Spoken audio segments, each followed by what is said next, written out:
Om Namo Bhagavate Ramakrishnaya. Lessons for Life from Swami Jagadatmananji's classic Learn to Live, Volume 1. Hidden Truth. Infinite power is hidden within every one of you. Success through planning. Planning is very important to achieve success and excellence in every field. Any project calls for detailed planning. But we need to learn lessons from the past mistakes and make full best use of the present to achieve excellence in our endeavors. This is discussed lucidly by Swami Jagadatmananji in the subsection Success Through Planning. Planning is a word very much in vogue in the modern age. The great man who visualized multifaceted projects for Karnataka and carried them out, thus leading the land to prosperity and progress, was Sir Mokshagundam Vishveshwaraya, Sir M. Vishveshwaraya. The miraculous progress and development achieved by Japan is also attributed to the soundness of the planning and execution. The instance of Singapore as a country with foresight into planning, execution, and hence excellence has given it its present status as a leader in the League of Developing Nations. Compare its size and then its achievements. The latter stands much taller in world standards. To enable a human being to set foot for the first time on the moon, about 10,000 technical experts had worked unceasingly for more than 10 years.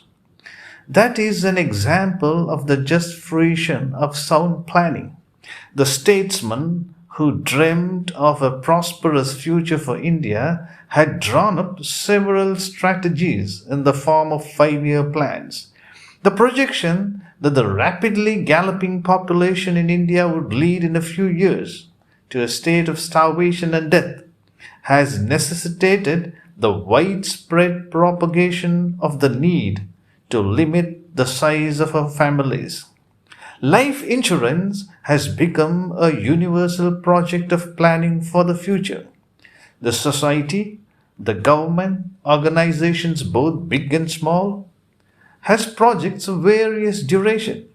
No individual with a modern awareness will refrain from thinking about the future. No sensible person would decline to make a projection of the future. Our ancestors had certainly drawn up plans for the organization of life on this earth and that in the next world also.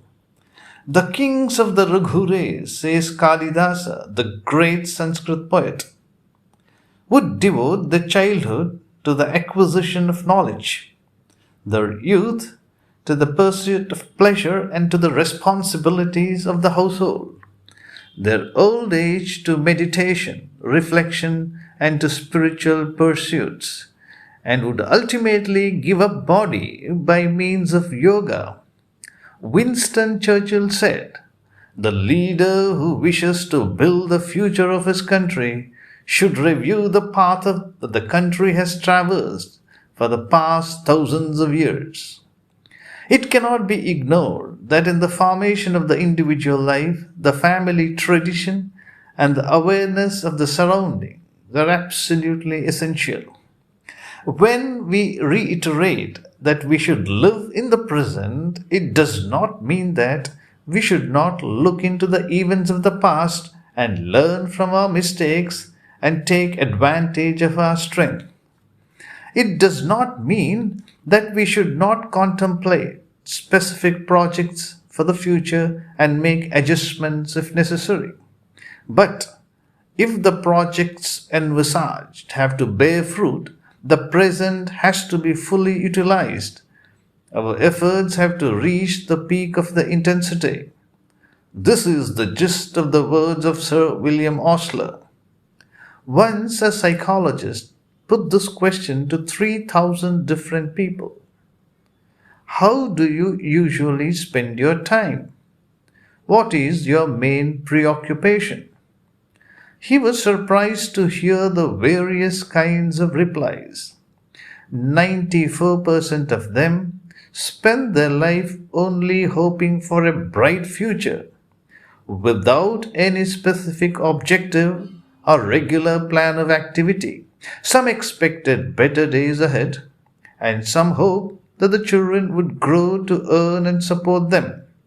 Others waited for the position of the stars to improve the following year, till when nothing could be done anyway. A few felt that their superiors at work were responsible for all the ills, and hence wished that they should soon meet the death. And some wanted to wait for days or months or years for a better future. Some of them are basically waiting for the waves to be still before having a bath in the sea. You have to succeed in life. But should you throw away the fruit in hand, in the illusion of plucking the fruit on the tall tree? Would it not be the proverbial dream of the beggar to hope to be placed atop the mountain of success without ever trying to scale the series of steps on its slope? For some, the present is nothing but chewing the cud of the past or making a calculation about the future. But first get to know the events of the present. Only those who act in the present will reap the fruit of success. Hence, the simple answer is learning from the past, laboring with zest in the present towards the achievement of the goal. Om Shanti Shanti Shanti. Harihi Om Tat Sat. Shri Ramakrishna Arpanamastu.